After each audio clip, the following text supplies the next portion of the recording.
Hey hello guys, welcome back to cycle Tamizha YouTube channel. இன்றைக்கி இந்த வீடியோவில் என்னடா பார்க்க போகிறோம் அப்படின்னு கேட்டிங்கன்னா, நம்ம சேனலில் நிறைய பேர் கமெண்ட்ஸில் கேட்குறது, ப்ரோ MT R15 எது ப்ரோ வாங்கலாம் நிறைய கமெண்ட்ஸ் போடுறீங்க. அப்புறம் நிறைய கம்பேரிசன் வீடியோ போடுங்க ப்ரோ, ரெண்டுத்தையும் நிற்க வச்சு போடுங்க ப்ரோ பேசி அப்படின்னு சொல்லிட்டுலாம் கேட்டுருந்தீங்க. ஸோ இன்றைக்கி ஃபைனலாக MT15 பிளாக் கலரும் R15 top model R15M MT15 ரெண்டுத்தையும் நிற்க வச்சிருக்கேன். ஸோ கம்பேரிசன் வீடியோ பார்ப்போம். அதுக்கு முன்னாடி இப்போ என் சேனலை புதுசாக பார்க்குறீங்க, நான் மறக்காமல் சப்ஸ்கிரைப் பண்ணிட்டு பக்கத்தில் இருக்க பெல் ஐகானை கிளிக் பண்ணிட்டு உங்கள் ஃப்ரெண்ட்ஸ் அண்ட் ஃபேமிலி எல்லாருக்கும் ஷேர் பண்ணிவிடுங்க. வாங்க வீடியோவில் போகலாம். ஓகே கைஸ், ரெண்டு வண்டி நிற்கிது. ரெண்டு வண்டியில் எதெல்லாம் வாங்கலாம் அப்படின்னு சொல்லிட்டு கேட்டிங்கன்னா, நிறைய யூடியூப்ஸ் பார்க்குறது இல்லை இன்ஸ்டாவில் பார்க்குறது, இந்த வண்டி வாங்கலாம் அந்த வண்டி வாங்கலாம், அதெல்லாம் சுத்தமாக வேஸ்ட்டு. உங்களுக்கு ரெண்டு வண்டியில் எந்த வண்டி பிடிச்சிருக்குன்னு மட்டும் பாருங்கள். அது யமஹான்னு மட்டும் சொல்லலை, நீங்கள் பஜாஜாக இருக்கலாம், இல்லை KTM, TVS எதாக இருந்தாலும் சரி, எந்த பிராண்டாக இருந்தாலும் சரி, உங்களுக்கு வண்டி லுக்ஸ் பிடிச்சிருக்கு, வண்டியை பிடிச்சிருக்கு அப்படின்னா அந்த வண்டியை வாங்குங்க. வண்டியை வாங்கிட்டு கூட நீங்கள் அதில் என்னென்ன ஃபீச்சர்ஸ் இருக்குது அப்படின்னு சொல்லிட்டு பார்க்கலாம். ஒரு வண்டியில் ஒரு ஃபீச்சர்ஸ் இருக்கிறது இன்னொரு வண்டியில் இல்லாமல் இருக்கலாம். ஸோ இந்த வண்டி தான் பெஸ்ட், அந்த வண்டி தான் பெஸ்ட்டுன்னு எந்த வண்டியுமே சொல்ல முடியாது. ஒரு வண்டியில் ஒன்று மேலே இருக்கும், ஒரு வண்டியில் ஒன்று கீழே இருக்கும். இதில் இருக்கிறது அதில் இருக்காது, அதில் இருக்கிறது இதில் இருக்காது. ஆல் தான் டிஃப்ரென்ஸு. மிச்சபடி உங்களுக்கு இந்த லுக்கு பிடிச்சிருந்தா நீங்கள் இந்த வண்டி வாங்கலாம், இந்த லுக்கு பிடிச்சிருந்தா இந்த வண்டி வாங்கலாம். ஆனால் நீங்கள் எந்த லுக்குமே பிடிக்காது, லுக்ஸ் மேட்ரு கிடையாது, என்ன ஃபீச்சர்ஸ் இருக்குது அப்படின்னு இருக்குன்னா இந்த வீடியோ உங்களுக்கு ரொம்ப யூஸ்ஃபுல்லாக இருக்கும். அப்படி இல்லைனாலும் எந்தெந்த வண்டியில் என்னென்ன ஃபீச்சர்ஸ் இருக்குன்னு சொல்லிட்டு இந்த வீடியோவில் நீங்கள் ஃபுல்லாக பார்த்து தெரிஞ்சுக்கலாம். ஃபுல்லாக டீட்டெயிலாக சொல்கிறேன். இது வந்து பார்த்தீங்கன்னா ஒரு 155cc, இதுவும் ஒரு 155cc. முக்கியமாக ஸ்டார்டிங்லேயே இதோட ஆன் ரோட் ப்ரைஸ் சொல்லிடுறேன். R15M வந்து வீடியோவில் சொல்லவே இல்லை, நான் மறந்துட்டேன். இந்த வண்டியோட ரேட் வந்து பார்த்தீங்கன்னா சென்னை ஆன் ரோட் ப்ரைஸ் வந்து பார்த்தீங்கன்னா 2.50 lakhs வருது, 2,50,000 வருது. என்னடா ஒரு பைக் 2,50,000 155cc அப்படின்னு சொல்லிட்டு கேட்டிங்கன்னா, இப்போ எல்லா வண்டியுமே ரேட் ஏறிச்சு. அப்போ வந்து R15 V3 1,60,000 தான் நான் 10th படிக்கும் போது. இப்போ எல்லா வண்டியுமே ரேட் ஏறிச்சு, உங்களுக்கே தெரியும். ஸோ இந்த வண்டியோட ரேட் வந்து பார்த்தீங்கன்னா 2,50,000. சரி, ஓகே, இவ்வளோ ஃபேரிங் லோடட் பைக்கு இது ஒரு 2,50,000 நான் கூட ஒத்துக்கலாம். அதுவும் டாப் மாடலு, எல்லாமே டாப் மாடல்னா இப்போ ஒரு காரில் எப்படி நீங்கள் ஷிஃப்ட்டில் போனீங்கன்னா VXI, LXI plus, ZXI plus அந்த மாதிரி இருக்குல்ல, அந்த மாதிரி இருக்கும்போது R15 வந்து பார்த்தீங்கன்னா இதான் டாப் மாடல் இருக்கும்போது எல்லாமே உங்களுக்கு வந்துடும். வெளியே ஆஃப்டர் பாடி கிட்ட எதுவும் வாங்கி போட வேண்டிய அவசியம் இல்லை. அப்படின்னும் போது 2,50,000 வாங்கலாம் அப்படின்னா வாங்கலாம். ஆனால் ஒரு MT15 லுக்ஸு கூட நிறைய ஃபேரிங் லோடட் பைக்ஸ் கிடையாது. பட் என்ன தான் இது power and torque, engine specs எல்லாமே ஒன்றா இருந்தாலும் இது ஸ்பெக்ஸ்லாம் நிறைய கம்மியாகும். இப்படிப்பட்ட ஒரு இந்த வண்டியோட ப்ரைஸ் வந்து பார்த்திங்கன்னா 2,15,000. அப்போ லைட்டாக மனசு கஷ்டமாக தான் இருக்கும், பட் நம்ம மனசு தேர்த்திக்கணும். ஓகே கைஸ், நெக்ஸ்ட்டு வந்து சென்னை ஆன் ரோட் ப்ரைஸ் 2,15,000, 2,50,000 சொல்லியாச்சு. நெக்ஸ்ட் ஃபியூல் கெப்பாசிட்டி வந்து பார்த்தீங்கன்னா இது 10 liters கெப்பாசிட்டி, இது 11 liters கெப்பாசிட்டி, அதை விட இது 1 liter அதிகம். இன்னொன்று வந்து பவர் அண்ட் டார்க் வந்து பற்றி பேசும்போது இது வந்து பார்த்தீங்கன்னா 18 PS பவர், இதுவும் 18 PS பவர். நியூட்டன் ஆஃப் டார்க்கில் இதுவும் 14 நியூட்டன் ஆஃப் டார்க் தான், இதுவும் 14 நியூட்டன் ஆஃப் டார்க் தான். பட் இது 14.1, இது 14.2. பட் இதில் ரொம்ப பெருசாக டிஃப்ரென்ஸ் தெரிகிற மாதிரி நான் ஃபீல் பண்ணுறேன் பர்சனலாக. ஏன்னா இதை விட இது பவர் அதிகமாக இருக்க மாதிரியே இருக்குது. ரொம்ப ஸ்பீடும் செம்ம ஸ்மூத்தாக இன்க்ரீஸ் ஆகுது, அது நல்லாவே ஃபீல் பண்ணேன். அப்புறம் குயிக் ஷிஃப்டரும் இதில் இருக்குது. இதில் குயிக் ஷிஃப்டர் கிடையாது. இதுவும் டுவெல் சேனல் ABS தான், இதுவும் டுவெல் சேனல் ABS தான். இதுலேயும் ட்ராக்ஷனல் கண்ட்ரோல் இருக்குது, இதுலேயும் ட்ராக்ஷனல் கண்ட்ரோல் இருக்குது. அதாவது இதெல்லாம் இந்த ரெண்டுத்தையும் நான் சொல்கிறது வந்து பார்த்தீங்கன்னா 2024 மாடலு. நீங்கள் 22 இல்லை 23 எடுத்துகிட்டு வந்து இப்போ வச்சு ப்ரோ அதெல்லாம் இல்லை ப்ரோ, இதில் அது இல்லை அப்படின்னு சொல்லிட்டு பேசக்கூடாது. நான் பேசுறது ஃபுல்லாகவே 2024 மாடலு. இல்லை ஒரு மீம் கூட பர்ஃபெக்டாக செட் ஆகும். யமஹா, ரெண்டுமே யமஹாவா, எங்கள் வீட்டில் 2 பொண்ணு இருக்குது, வந்து பாருங்கள், பிடிச்சிருந்தா எடுத்துக்கோங்க அப்படின்ற மாதிரி அந்த மீம் வந்து இதுக்கு பர்ஃபெக்டாக செட் ஆகும். ஏன்னா ரெண்டுமே ஒரே ஃபேமிலி, ரெண்டுமே 2024 மாடலு. இந்த வண்டியோட ரிவ்யூ பார்க்கலன்னா நம்ம சேனலில் ரிவ்யூ வீடியோ இருக்குது, டிஸ்கிரிப்ஷன்லையும் நான் கீழே தரேன், மறக்காமல் அந்த வீடியோவும் போய் பாருங்கள். பார்க்கலன்னா இன்னும் டீட்டெயில்டாக இதை பற்றி பர்டிகுலராக எல்லாமே கிளியராக சொல்லியிருப்பேன். நெக்ஸ்ட் R15 பற்றி பற்றியும் பார்க்கலன்னா டிஸ்கிரிப்ஷனில் கீழே தந்திருப்பேன். ஸோ சப்ஸ்கிரைப் பண்ணிவிட்டு அதையும் போய் பாருங்கள். ரெண்டு வண்டியோட ரிவ்யூ வீடியோவும் கீழே டிஸ்கிரிப்ஷனில் தந்திருக்கேன், பாருங்கள். நெக்ஸ்ட் வந்து பார்த்தீங்கன்னா பின்னாடி எப்படி இருக்கும், உட்கார கம்ஃபர்டபுளாக இருக்கா அப்படின்னு வந்து கேட்டிங்கன்னா, இது கூட கம்பேர் பண்ணும்போது இது கொஞ்சம் ஓகேன்ற மாதிரி தான் தெரியும். சீட்டு தவளோண்டு இருக்கேடா மினி கூப்பர் மாதிரி அப்படின்னு வந்து கேட்டிங்கன்னா அது எக்ஸ்ட்ரா கொஞ்சம் ஆட் பண்ணிக்கலாம். அது வெளியே ஆஃப்டர் பாடி கிட் விற்கிறாங்க, இரும்புலேயே விற்கிறாங்க, நம்ம அயன்லேயே போட்டுக்கலாம், அது ஒன்றும் பிரச்சனை இல்லை, உட்காந்துக்கலாம். பட் இதில் வந்து பார்த்திங்கன்னா ரொம்ப ஹைட்டில் இருக்க மாதிரி இருக்கும். அதுவும் இல்லாமல் கீழே ரைட் பண்ணுறவங்க உட்காந்து ஓட்டுறாங்களே, அவங்க வந்து ஓட்டும் போது குள்ளமாக இருந்தாங்கன்னா அது இன்னும் கீழே இருக்கும், நம்ம இப்படி பிடிக்கிற மாதிரி இருக்கும். அது ஒரு பெரிய மைனஸ் தான் சொல்லணும். அப்படின்ற போது ரெண்டுத்தில் ப்ரோ லைட்டாக ஃபேமிலிக்கும் யூஸ் பண்ணிப்போம், எங்கள் வீட்டில் யாரும் ரொம்ப குண்டாக இருக்க மாட்டாங்க, ஸோ ஃபேமிலிக்கும் யூஸ் ஆகும் அப்படின்னா நீங்கள் MT15 பக்கம் போகலாம். இல்லைடா எனக்கு MT15 தான், R15 தான் பிடிக்கும், இதுலேயும் போகலாமே, நீ எப்படி சொல்லுவேன் அப்படின்னு சொல்லி கேட்டிங்கன்னா, நான் லாஜிக்காக ரெண்டுலேயும் இருக்கிறது தான் சொல்கிறேன். அப்படி பார்த்தா இதை விட இதில் டார்க் அண்ட் பவர் அதிகமாக இருக்குது. பர்சனலாக நான் ஃபீல் பண்ணேன், இதை விட இது பெர்ஃபார்மன்ஸ் சூப்பராக பண்ணுதுன்னு நான் சொன்னேன். ஸோ நான் பர்சனலாக ஃபீல் பண்ணுறது அவங்களுக்கு இது எப்படி நீங்கள் சொன்னீங்கன்னா அது நான் தான் சொல்ல முடியாது. நான் ஜென்யூனாக நான் ஃபீல் பண்ணுறதை பற்றி தான் சொன்னேன். ஏன்னா பவரில் வந்து இதை பற்றி நான் இது பண்ணி தான் சொன்னேன். ஸோ நான் ஃபீல் பண்ணுறது தான் சொல்கிறேன். ஏன்னா இதில் வந்து உட்காரலாம், நான் ஃபீல் பண்ணுறேன். அதில் நாங்கள் போகிறோம் ஃபேமிலியாக, கிட்டத்தட்ட ஒரு போகிறது மட்டுமே 50 கிலோமீட்டர், வரது ஒரு 50 கிலோமீட்டர் நாங்கள் போயிட்டு வந்தோம். எங்கள் அக்கா கூட்டு போயிட்டு வந்தேன். எங்கள் அக்கா கொஞ்சம் குண்டாக தான் இருப்பாங்க. ஸோ கரெக்டாக தான் இருந்தது, கம்ஃபர்டபுளாக. பட் நான் R15 வாங்கியிருந்தால் கண்டிப்பாக எங்கள் அக்கா அதில் வந்திருக்க முடியாது. அதுவும் இல்லாமல் ஃபுல்லாக குனிஞ்சின்னு ஓட்டணும், ஸ்போர்ட்ஸ் பைக் வராது, நேக்கட் பைக்கு. ஸோ லைட்டாக அதில் பெயின் இருக்கும்.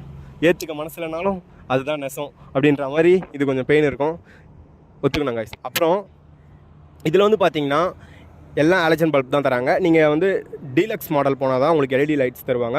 இன்னொன்று, நீங்கள் எந்த மாடல் போனாலும் MT-15ல் குயிக் ஷிஃப்ட்டை தர மாட்டாங்க. பட் R15ல் நீங்கள் V4 வாங்கினாலும் 2,15,000 கொடுத்து நீங்கள் V4 வாங்கினாலும் இதே ப்ரைஸில் நீங்கள் V4 விற்கும். இதே மாதிரி தான் இருக்கும் வண்டி, கலர் மட்டும் தான் மாறும். அதில் நீங்கள் எக்ஸ்ட்ரா 5,000 ஆட் பண்ணி குயிக் ஷிஃப்டர் போட்டுக்கலாம். ஏன்னா சில பேர் இதில் நிறைய ஃபீச்சர்ஸ் கம்மியாக இருக்கே, நானே ஒரு வருஷத்துக்கு பின்னாடி போயிருக்கும் போது என்னோடய மெயின் செட் அளவுக்கு இதை விட இதில் ஃபீச்சர்ஸ் ரொம்ப கம்மியாக இருக்குது, நம்ம அதுக்கு அதே வாங்கிக்கலாமே தான் இருந்தேன். பட் எனக்கு வந்து பார்த்திங்கன்னா முதுகு வலிக்குது. நான் கொஞ்சம் ஃப்ரெண்டு ஒரு V4 எடுத்துன்னு ஒரு லாங் டிரைவ் போயிட்டு வந்தேன். அப்போ வந்து பார்த்திங்கன்னா எனக்கு முதுகு பயங்கரமாக வலிச்சுது. போயிட்டு வந்து நான் வீட்டில் பட்ட உடனே அன்றைக்கி நைட்டு சரியான தூக்கம், அந்தளவுக்கு முதுகு வலி. ஸோ முதுகு வலின்ற ஒரே காரணத்துக்காக தான் இந்த இவ்வளோ அழகான ஒரு குழந்தைய விட்டுட்டு நான் இதை எடுத்தேன். இதுக்கும் அழகு இல்லைன்னு சொல்லலை. காரில் ஃபஸ்ட்டு ஹேமர் போயிட்டு 2வது ஹேமர் வரல, அந்த மாதிரி இருக்குது. இப்போ நான் சொல்லும் போது நான் ஃபீல் பண்ணுறேன் அந்த மாதிரி. ஸோ 2 வீடியோ பற்றி மோஸ்ட்டாக எல்லாத்தையும் சொல்லிட்டேன்னு நினைக்கிறேன் கைஸ். அதை விட பெரிய பிரச்சனை என்ன தெரியுமா, நீங்கள் 2த்துல எந்த வண்டி வாங்கினாலும் சரி, வண்டியை நீங்கள் கழுவுறதுக்காகவே ஒரு வாட்டர் சர்வீஸ் மிஷின் ஒன்று, அந்த கன்று ஒன்று வாங்கி வச்சுக்கணும். நான் எந்தில் மட்டும் MT-15ல் மட்டும் தான் அந்த பிரச்சனை இருக்குது போல், எனக்கு மட்டும் தான் அந்த பிரச்சனை இருக்குன்னு நினச்சேன். உங்களுக்கும் இருக்குன்னு தெரிஞ்சவொன்னே தான் எனக்கு கொஞ்சம் நிம்மதியாகுது அப்படின்ற மாதிரி. இவருதும் ஃபுல்லாகவே சேராக தான் இருக்குது. நம்ம கார்னா கூட பரவாயில்ல, தண்ணி ஊற்றி நல்லா வெளியே பழப்பழம் தேய்ச்சி கொண்டாட்டில் க்ளீன் பண்ணிடலாம். பட் இந்த வண்டிங்கெலாம் வந்து சின்ன சின்ன கேப்லலாம் கை விட்டு தேய்க்க முடியல, ஸ்க்ராச்சஸ்லாம் ஆகிடும். ஸோ நீங்கள் ஒரு வாட்டர் சர்வீஸ் கன்று ஒன்று கம்பல்சரியாக நீங்கள் இந்த மாதிரி பைக்ஸ் வாங்கினாலே வாங்கி வச்சுக்கணும். அது எந்த வண்டியாக இருந்தாலும் சரி, அதுதான் கரெக்டாக இருக்கும். நான் இதில் மட்டும் தான் இருக்குன்னு நினச்சேன், இதுலேயும் இருக்குது காய்ஸ். நெக்ஸ்ட்டு பிரேக் பற்றி பேசும்போது ரெண்டும் சேமாக தான் பர்ஃபார்மன்ஸ் பண்ணுது. இதில் அதிகம் இதில் கம்மி அப்படிலாம் இல்லை. பட் இன்னொன்று சொல்ல மறந்துட்டேன், நான் வந்து ஹைட்டாக இருக்கிறதால தான் இந்த வண்டி எனக்கு அந்த பெயின் இருக்குது. இதே வந்து என்னை விட கொஞ்சம் குள்ளமாக இருக்கேன். இந்த பைக்கோட ஓனர் வந்து பார்த்திங்கன்னா என்னை விட கொஞ்சம் குள்ளமாக இருப்பார். ஸோ அவருக்கு வந்து எப்படி இருக்குன்னா, ரொம்ப குனிய வேண்டிய அவசியம் இல்லை. இப்படி உட்காராருன்னா அவர் இப்படி பிடிக்கிறாரு, நான் தான் இப்படி குனிஞ்சு பிடிக்கிறேன். ஹைட்டாக இருக்கிறதால முதுகே எனக்கு குனியறதால தான் இந்த இடம் வலிக்குது. ஸோ நீங்கள் நேரில் போய்ட்டு ஷோரூமில் ஒரு டைம் விசிட் பண்ணி உட்காந்து பாருங்கள் உங்களுக்கு எப்படி இருக்குன்னு சொல்லிட்டு. ஏன் அளவுக்கு இப்போ நான் உங்களுக்கு உட்காந்து காட்டுறேன் பாருங்களேன். இப்போ வந்து பார்த்திங்கன்னா உங்களுக்கு வீடியோவில் தெரியும்னு சொல்லிட்டு நான் நினைக்கிறேன். இப்போ வந்து ஹைட்லாம் இருந்தீங்கன்னு வச்சுக்கோங்களேன், இந்த அளவு குனியணும். இப்போ பாருங்கள், இந்த அளவுக்கு நான் குனியணும் ஹைட்டாக இருந்தேன்னா. இதே வந்து ஹைட்டு குள்ளமாக இருக்கீங்க அப்படின்னா உங்களுக்கு இப்படியே பிடிக்கலாம். புரியுது அந்த டிஃப்ரென்ஸ் புரியுதா? நான் குள்ளமாக இருக்கேன்னா இப்படியே பிடிக்கலாம், ஹைட்டாக இருக்கேன்னா அப்படி குனிஞ்சு தான் இப்படி நான் பிடிக்கணும். அது ஒரு இது இருக்குது. ஸோ பார்த்துக்கோங்க, நீங்கள் நேரில் ஒரு டைம் விசிட் பண்ணி பாருங்கள். அப்போ தான் உங்களுக்கு எதுவுமே ரொம்ப பர்ஃபெக்டான ஒரு ரிசல்ட் உங்களுக்கு கிடைக்கும். 2த்துல எது எடுக்கலாம்னு சொல்லிட்டு. சரி, ஓகே காய்ஸ், இந்த 2 வண்டியோட கம்பேரிசன் வீடியோ போட்டாச்சு. நெக்ஸ்ட்டு எந்த வண்டி இது போடலாம்னு சொல்லிட்டு கீழே கமெண்ட்டில் சொல்லுங்கள். சரியான வெயில் அடிக்குது, ஸ்லீவ்ஸ் வேறு போட்டும் பயங்கரமாக உள்ள வேர்த்து கொட்டுது. சரி, நெக்ஸ்ட் வீடியோவில் பார்க்கலாம் சொல்ல மாட்டேன். நெக்ஸ்ட்டு வண்டி ஓட்டுறதை பாருங்கள். ஏன்னா நம்ம எப்பயுமே ஒரு ப்ராப்பரான ரிவ்யூவை விட vlog மாதிரியே தான் கண்டினியூ பண்ணுவோம். ஸோ இப்போ நெக்ஸ்ட்டு வந்து ஜூஸ் குடிக்க போகிறோம், வாங்க பார்க்கலாம். ஸோ ஹலோ காய்ஸ், இன்றைக்கி வந்து பார்த்திங்கன்னா கம்பேரிசன் வீடியோ எடுத்தாச்சு.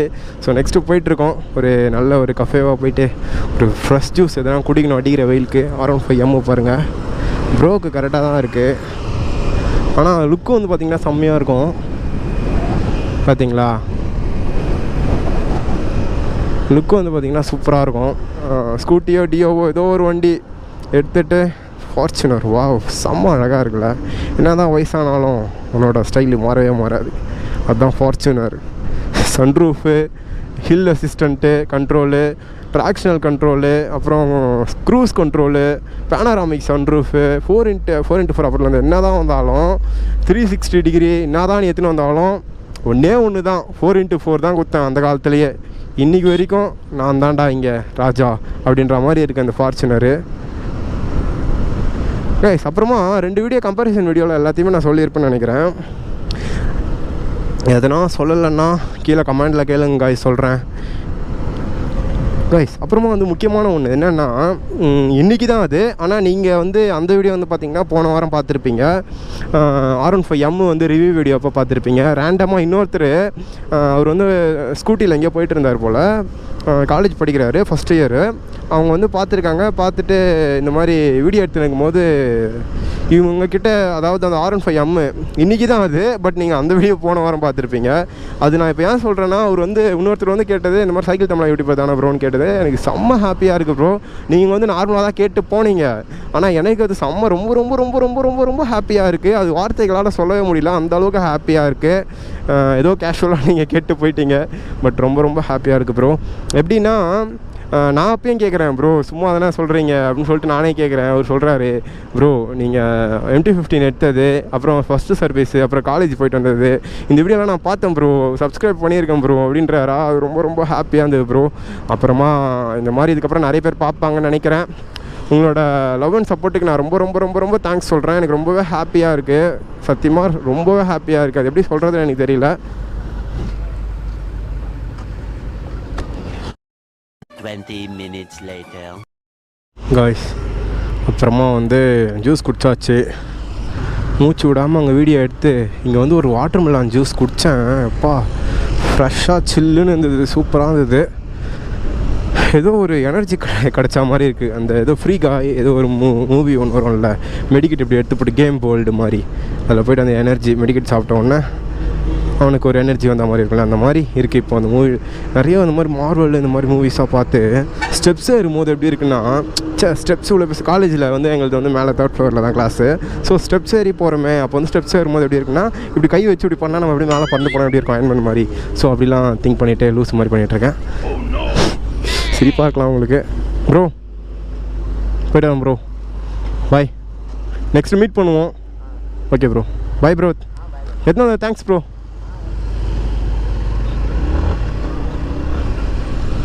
நல்ல கேரக்டர் காய்ஸ். ஆனால் இன்னொரு நாள் வெளியே போவோம் கண்டிப்பாக, நானும் வரும். சொல்லிகிட்டே வந்திருக்கேன் ப்ரோ, நெக்ஸ்ட் வாட்டி வெளியே போகணும் ப்ரோ அப்படின்னு சொல்லிவிட்டு. கண்டிப்பாக நெக்ஸ்ட் டைம் வெளியே போவோம் காய்ஸ். ஒயிட் கலர் தார் பாருங்களேன், 4x4 18 லட்ச ரூபா. ஜாலியாக இருந்தது காய்ஸ் இன்றைக்கி சாட்டர்டே. சத்தியமாக எப்படின்னா 3 நாள் லீவு எங்களுக்கு. இப்போ இந்த மெட்ராஸ் யூனிவர்சிட்டி எப்படின்னா 3 நாள் லீவு, சாட்டர்டே சண்டே அப்புறம் மண்டேவும் லீவு. சரி 3 நாள் லீவு கடுப்பாக போவோம். எங்களுக்கு வேறு இன்டர்னல் எக்ஸாம்லாம் முடிஞ்சிச்சு, எந்த ஒர்க்கும் இல்லை, படிக்கிறதுக்கு இல்லாமலாம் இருக்காது. அது எதனா கம்பல்சரி இப்போ எக்ஸாம் படித்து அவனை படித்தா தான் எழுத முடியும், அப்படி நம்ம தான் படிப்போம். ஸோ எந்த ஒர்க்கும் இல்லை, ஃப்ரீயாக இருக்குது அப்படின்னும் போது எப்படி போகும்போது தெரியல லீவ் அப்படின்னும் போது நம்ம ப்ரோ வண்டி எடுத்துடலாம் அப்படின்னு சொல்லிட்டு பார்த்தேன். சரி வண்டி எடுத்துகிட்டு வந்தார். இன்றைக்கி ஜாலியாக ஒன்றா தான் சுற்றிட்டு இருந்தோம். கேரக்டரும் செம்ம கேரக்டரு. இன்னொரு டைமே வெளியே போகலாம் ப்ரோ எப்போனா அப்படி சொல்லிட்டு பேசிவிட்டு அப்படியே பேசணும். அப்புறம் போய் ஜூஸ் குடித்தோம். வண்டியும் வீடியோ எடுத்தாச்சு. வண்டியும் வீடியோ எடுத்துகிட்டு அவ்வளோதான் காய்ச்சி நான் வீட்டுக்கு போயிட்டுருக்கேன். அவரும் அவங்க வீட்டுக்கு போயிட்டார்.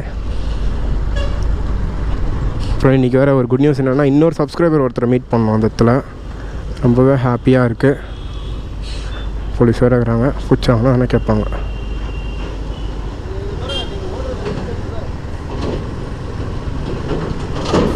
ஐயா தப்பிச்சிட்டோம்.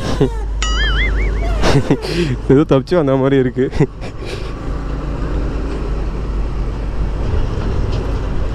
இந்த லாரி மேலே நின்று வீடியோ பண்ணுறாங்கள, மேலே நின்றுக்கிட்டு பைக்கில் ஸ்பீடாக போயிட்டு அந்த கேப் கட் எஃபெக்ட்ஸ் யூஸ் பண்ணி, இதுக்குன்னு அவ்வளோ ஹைட்டில் ஏறி நின்று எடுப்பாங்க போல். ஆனால் பார்த்தா தெரிய மாட்டேங்குது.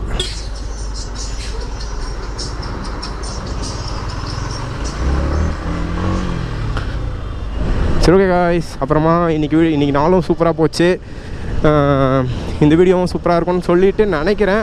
கேமரா ஆங்கிள் எங்கன்னா சொதப்பிடுச்சானான்னு சொல்லிட்டு தெரில. சூப்பராக இருக்குது கேப் எடுக்கிறதுக்கெலாம். சரி ஓகே காய்ஸ், நெக்ஸ்ட் வீடியோவில் பார்க்கலாம். Bye bye bye bye bye bye bye by.